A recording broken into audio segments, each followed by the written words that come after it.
بسم اللہ الرحمن الرحیم۔ السلام علیکم پیارے بہن بھائیوں، آج ہم آپ کو ایک باپ اور بیٹے کی تحریر سنائیں گے۔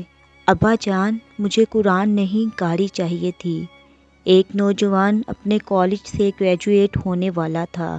پچھلے کچھ مہینوں سے اسے قریب ہی موجود ایک گاڑیوں کے شو روم میں موجود سپورٹ کار بہت پسند تھی۔ چونکہ اس کے ابا جان وہ کار لے کر دے سکتے تھے، تو اس نے اپنے ابا جان کو کہہ رکھا تھا کہ اسے گریجویشن کے تحفے میں وہی کار چاہیے۔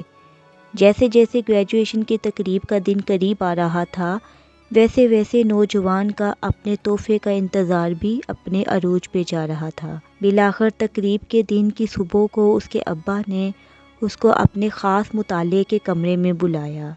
اس کے والد نے اس کو بتایا کہ اسے ذہین اور محنتی بیٹے کے باپ ہونے پہ ان کو کتنا فخر ہے، اور یہ بھی کہ وہ اس سے کتنا پیار کرتے ہیں۔ پھر انہوں نے اس کو ایک غلاف میں لپٹا ہوا ڈبہ تحفے میں دیا۔ کچھ مایوسی اور کچھ تجسس کے ساتھ اس نے وہ تحفہ کھولا تو اس میں ایک نہایت خوبصورت چمڑے کے دستے والا قرآن شریف موجود تھا۔ یہ دیکھنا تھا کہ غصے کے مارے اس کی رنگت سرخ پڑ گئی، اور وہ اپنے ابا پہ چلا اٹھا، اپنی اتنی ساری دولت ہونے کے باوجود آپ نے مجھے قرآن تحفے میں دیا؟ اور پھر وہ اس انمول تحفے کو وہیں رکھ کر نکلا اور گھر چھوڑ کر چلا گیا۔ بہت سال گزر کے وہ پلٹ کر اپنے ابا کے گھر نہیں گیا۔ اب وہ ایک کامیاب بزنس مین تھا اور اس کے پاس بہت نہایت خوبصورت بنگلہ تھا اور بہت اچھی بیوی تھی۔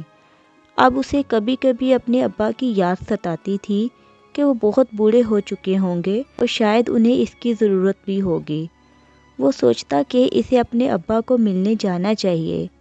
اس سے پہلے کہ وہ اپنے ابا کو ملنے جاتا، ایک دن اسے اطلاع ملی کہ اس کے ابا انتقال کر گئے ہیں اور وہ وصیت میں اپنا سب کچھ اس کے نام کر گئے ہیں۔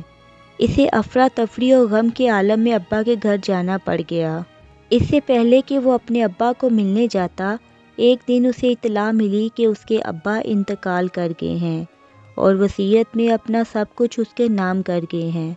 اسے افراتفری اور غم کے عالم میں ابا کے گھر جانا پڑ گیا۔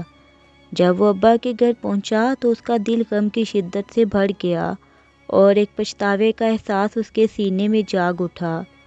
تدفین سے فراغت کے بعد وہ اپنے ابا کے ضروری سامان کا جائزہ لے رہا تھا تو تبھی اسے وہی تحفے والا قرآن ویسے ہی بالکل نئی حالت میں پڑا ہوا ملا جیسا وہ سالوں پہلے اسے چھوڑ کر گیا تھا۔